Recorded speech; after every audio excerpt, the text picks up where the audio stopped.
Thanks so much, Greg. Well, Colorado Springs police say they shot and wounded a pit bull after it aggressively ran at them. But the dog's owner is asking tonight, why were the officers in his yard in the first place? KRDO News Channel 13's Jonathan Petramala spoke with the owner. He's live at police headquarters with more. Heather and James, police wounded the dog, and that's the only fact the owner agrees with after reading through the officer's incident report. We have a dangerous dog. There were shots fired past the dog.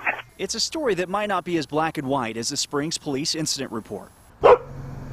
But I mean, all he is protective, man. Patrick Lawrence was inside when he says he saw police shoot his dog. Could see where the blood starts splattering. He says the dog was running away from officers after they fired warning shots. The dog was aggressively trying to get at him.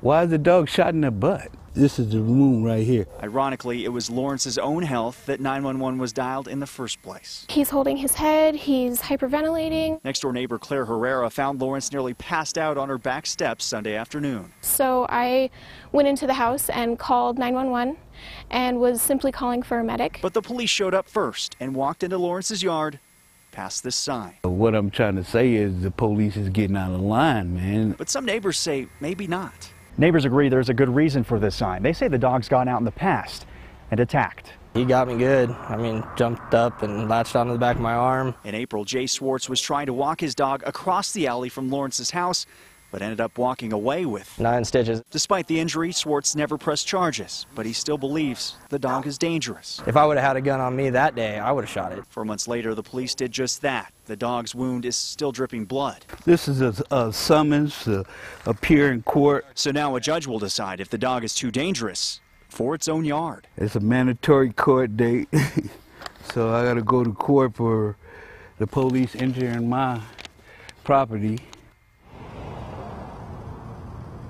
Colorado was the first state to pass a Dog Protection Act last year. The goal to try and reduce the number of dogs that were shot by law enforcement officers. Part of the requirements of this law is that every law enforcement agency goes through a training program on how to deal with dogs. Now, it's unclear whether or not Colorado Springs Police Department has had to go through that yet, because Springs Police never returned any of our phone calls today.